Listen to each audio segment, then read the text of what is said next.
we have an asymmetric advantage in that we have overwhelming, outrageous amounts of firepower. But you're talking about a country whose armed forces would be the equivalent of the Iranian Revolutionary Guard, right? On their turf, home field advantage. And you can steam out there at 11, 12 nautical miles all you want. You can go out and interdict these little vessels for the video arcade view of them burning, and watching people jump into the water on fire, which is all you're getting out of this. But at some point, it could cycle out of control. Hello and welcome to the Trump Report. I'm Louis Sykes. Today we are joined by Malcolm Nance, intelligence and foreign policy analyst and a former cryptologist in the US Navy. Malcolm, welcome back. Hey, always good to be here on Times Radio. Thanks, Malcolm. Well, we're seeing a pretty significant naval buildup in the Caribbean as President Donald Trump continues to threaten action against Venezuela. How closely should we watch this gathering of US naval power? Well, you should have been watching it closely for the last 6 to 8 weeks as it's been building up. And that's because there was a finding that was done in late July where the president decided that he was going to make Venezuela a priority in U.S. national security. Part of that finding was an intelligence community directive to increase intelligence, if not carry out clandestine operations against Venezuela itself. We've already seen just in reporting this last week that the CIA had received tasking to essentially destabilize the government of the Maduro regime inside of Venezuela. Now, with that, in late August came the naval buildup.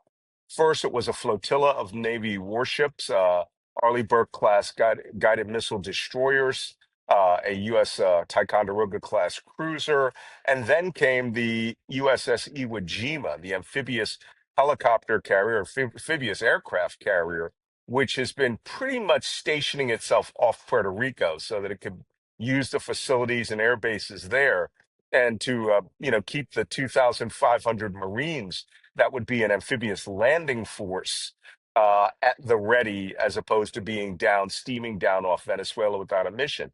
This all being said, we've already seen that firepower has been applied rather extrajudicially, on people that they suspect are drug smugglers without any real evidence. So there has to be a purpose for all of these warships that are down there. And this, by the way, is a significant amount of naval firepower.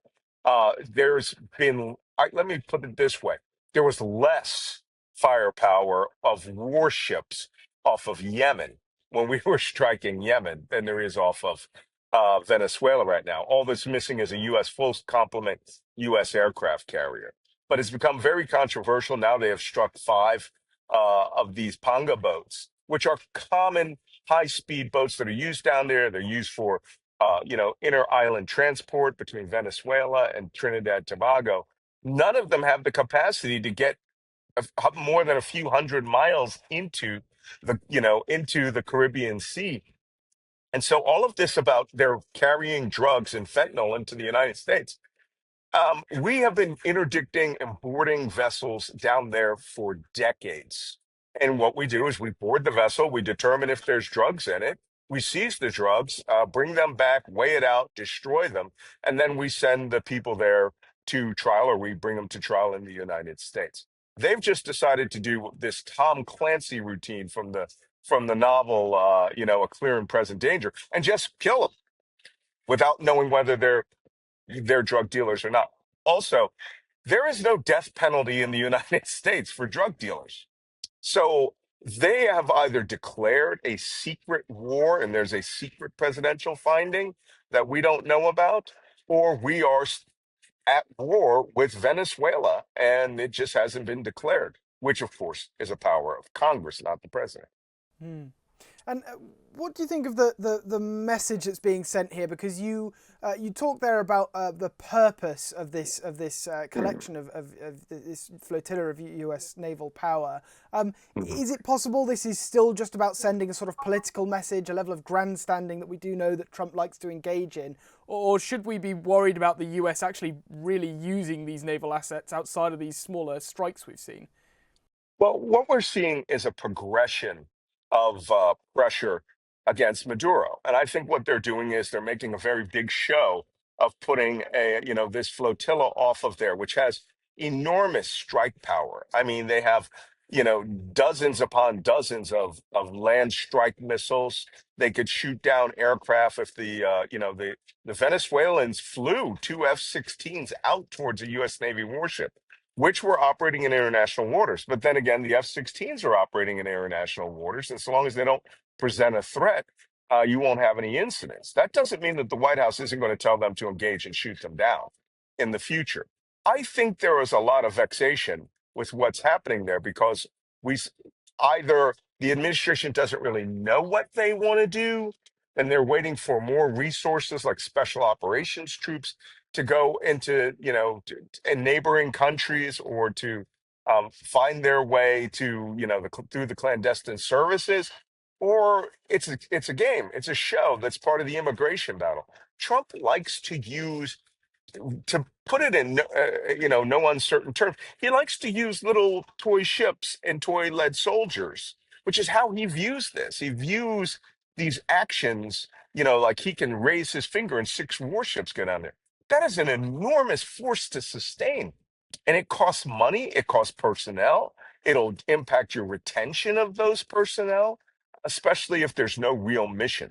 The previous interdiction mission, which was done by dozens of ships, the U.S. Coast Guard, you had a payoff. The payoff was you would seize these vessels, you would get the drugs out there, and you would know what you were doing is correct.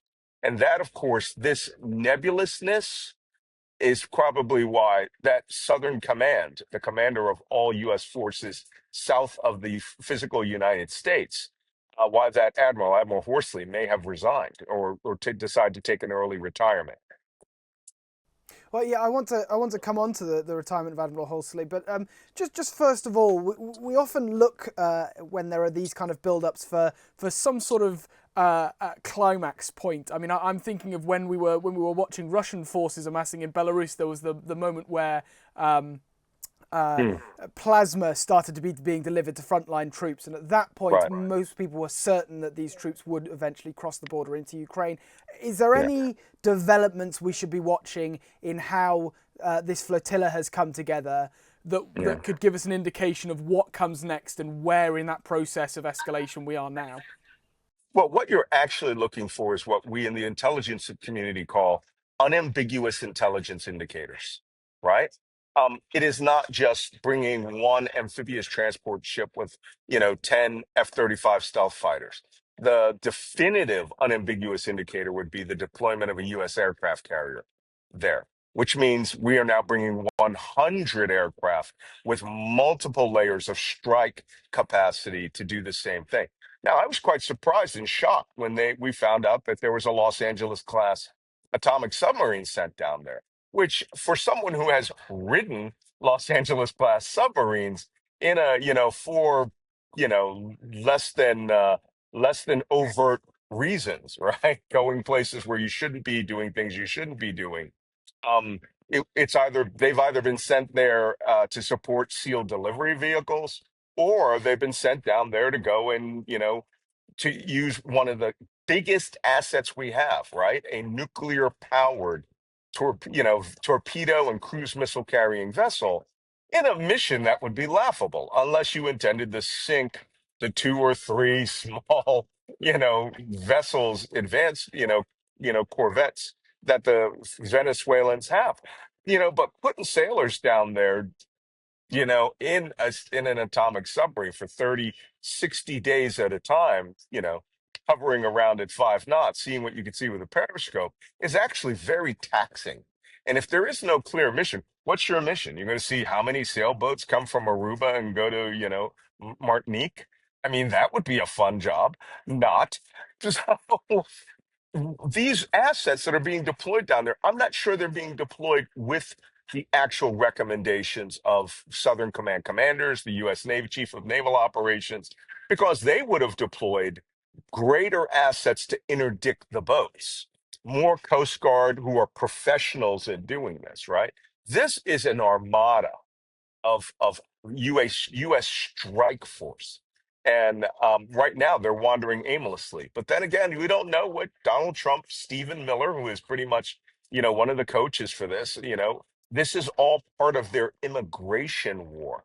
But it's rooted in really horrible information.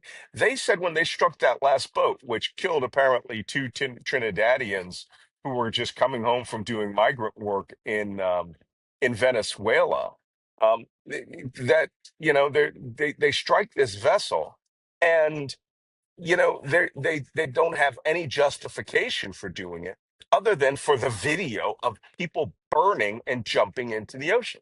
And I've seen plenty of people burning and jumping into the ocean in my career when we fought the Iranians in the Persian Gulf. But they were a military force. You knew what they were doing out there. They were coming to attack us. We were fighting them, and then they were neutralized as a military force. Just because you got four outboard Mercury motors on a Panga does not make you a drug smuggler. Number two, apparently, you know, um, drug interdiction intelligence has no longer become a component of this administration's intelligence apparatus. We have an entire agency assigned for this. We have the president and the vice president, the head of Homeland Security, and others saying, I mean, the Secretary of Defense, not War, saying that they were interdicting fentanyl. Fentanyl does not come from Venezuela. Fentanyl comes through legal means through China, which may either be fentanyl precursors and it's done here, or comes over across the Mexican border. And in some instances, most fentanyl comes to the United States and it goes in different directions, like Canada and places like that. Fentanyl it's also a legal drug in the United States. It's used within the hospital system, and that's where we see the greatest abuses. Right, 100 microgram fentanyl patches stolen or purchased or sold on the street. So cocaine comes from Venezuela. But again, this administration has adopted a strategy that I call what we jokingly called in the intelligence community TCCC, right? When it was something ludicrous, we called it Tom Clancy Combat Concepts. They took the idea from a Tom Clancy novel, and it's already been written, A Clear and Present Danger, right? Which is about the drug war, Pablo Escobar style drug war, where they were shooting down airplanes, blowing up boats extra legally, and putting commandos into these places in order to stop the drug labs. Yeah, okay, we would do far better by trying to stop the drug use in the United States. It's a demand. Well, indeed, and as you allude to there, Trump has announced this week this CIA authorization to operate within Venezuela. As you say, it's a strangely public way to announce something that would usually be covert. Why do you think he's been so loud about it? Because he has a big mouth, and it's and make no mistake, this has been going on for months. That finding, based on the behaviors of the Naval Task Force, would had to have been done in July. And I've read other corroborating information that there was a finding about Venezuela done in July. So, you don't just sit there and go, oh, we're going to start putting clandestine agents into Venezuela. It could be used as a destabilization method where you don't have agents or assets down there. And another thing is that all you've done is put the 300,000 man armed forces, their own tens of thousands of men in internal security and intelligence to hunt down regime opponents. And we just saw the Nobel Prize winner this year was a regime opponent who was there for supporting the peaceful transition of Venezuela to a democracy.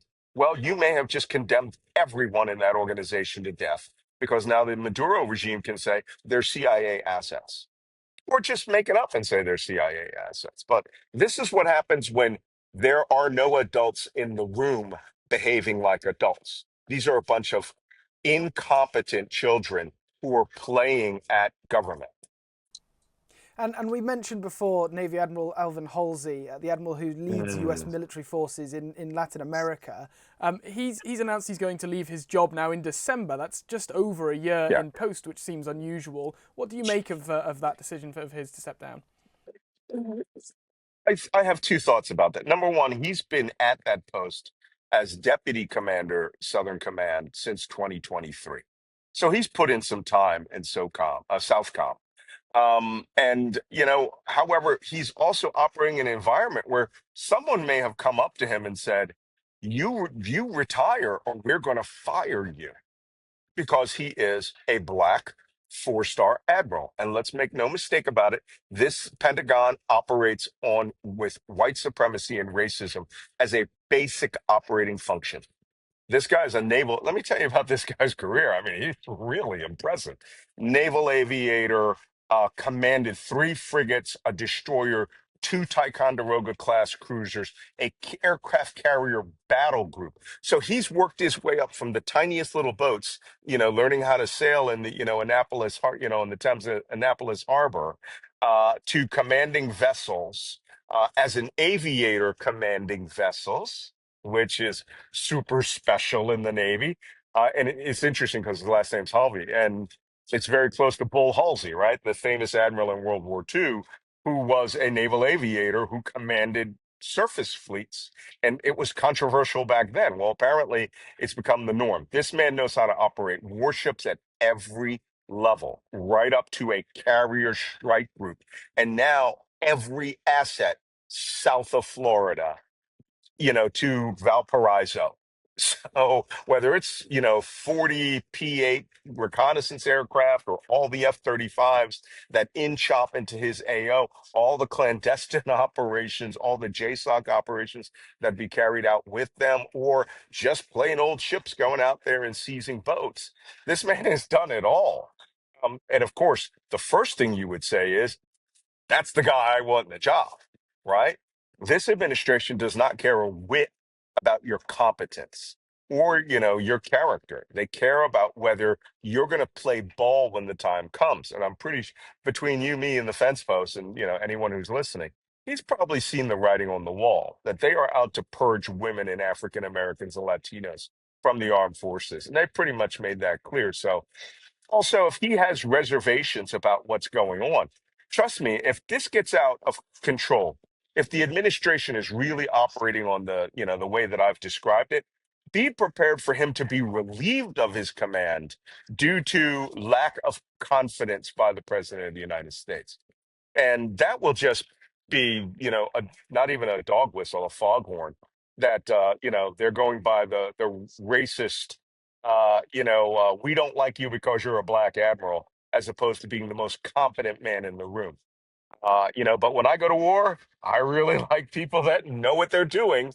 And this guy knows what he's doing. But then again, we've seen them fire some of the best people in the armed forces simply because they were women and blacks.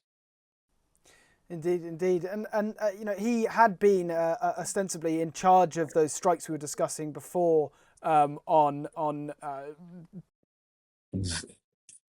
That we know of, because we do not know what platform actually dropped the munitions.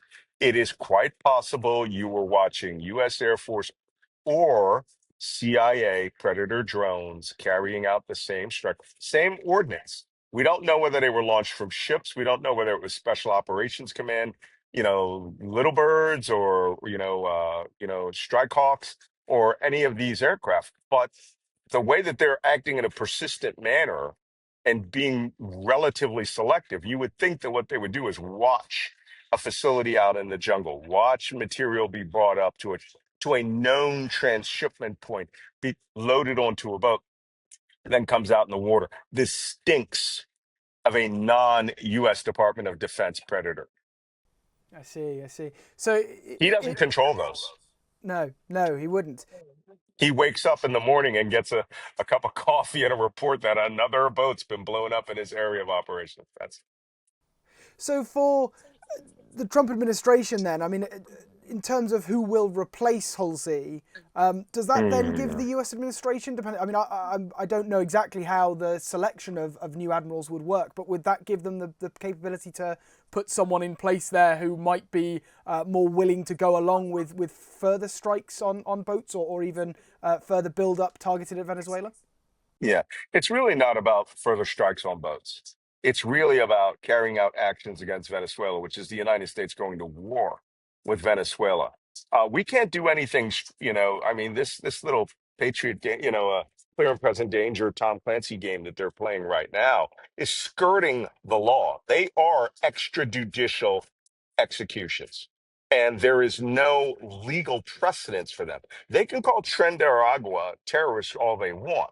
But the authorization for the use of force for the war on terrorism was strictly oriented to Al Qaeda and its global antecedents, right? The groups which spawned from Al Qaeda and ISIS. There is no finding that says that narco traffickers are designated terrorists. To be a terrorist, you actually have to go through a criteria. I wrote a small book called the Terrorist Recognition Handbook. It is used across all agencies in the United States government. It's on its third edition in the last 15 years.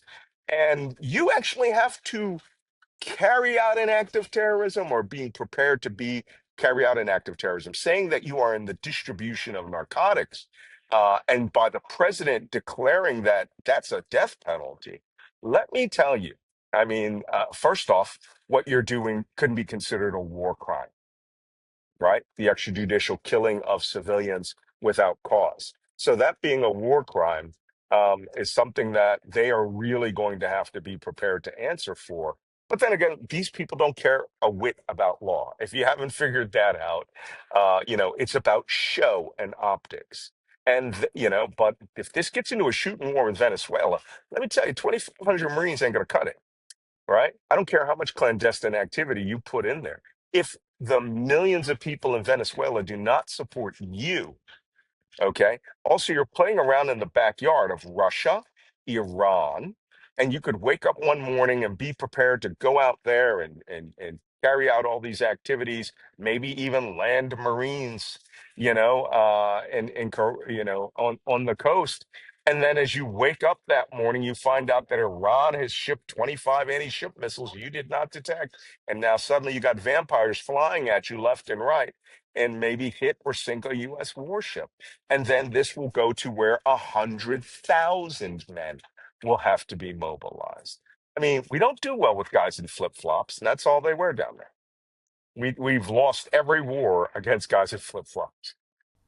Well, indeed. So even if there is no direct plan now by the U.S. administration for some sort of wider conflict, in your mind, then, should we actually be quite concerned about these tensions with Venezuela just bubbling over? Because Venezuela is one of the better armed countries in South America as well, isn't it? I mean, they do have a Yeah. significant military capability, even if it is, of course, not as big as the U.S. is itself. Yeah. Well, speaking asymmetrically, right? We have an asymmetric advantage in that we have overwhelming, outrageous amounts of firepower. But you're talking about a country whose armed forces would be the equivalent of the Iranian Revolutionary Guard, right? On their turf, home field advantage. And you can steam out there at 11, 12 nautical miles all you want. You can go out and interdict these little vessels for the video arcade view of them burning, and watching people jump into the water on fire, which is all you're getting out of this. But at some point, it could cycle out of control. There have been attempts by amateurs to send armed mercenaries into Venezuela. You might recall a few years back, these Americans. I have no earthly idea where these idiots get their ideas from, but they were just like, we're going to land on Venezuela. We're going to come in by small boats and we're going to go there. We're just going to look cool, bad, carrying their military ID cards, their passports. They were white guys with a couple of Venezuelans, and they are living this fantasy world that there are not hundreds of thousands of soldiers and police waiting for them. All right. And they have these people have loved their own country. And unless something changes to where the military destabilizes that country or some major or general decides to become generalissimo, um, we are operating in an environment where they have the capacity to hurt us. They have the capacity to roll up every see if there aren't CIA assets there that knew about this. Well, now every one of them's burned because the president has spoken about things he shouldn't have spoken about. If they're not there and he was just talking smack, well, now you've sentenced civilians who may have cooperated with us to death because they're just going to be suspected. Indeed, it's a A moment of very high tensions, and I'm sure we'll discuss it again with you soon, Malcolm. But Malcolm Nance, intelligence and foreign policy analyst and former cryptologist in the US Navy, thank you very much for joining me today on the Trump Report. It's always my pleasure.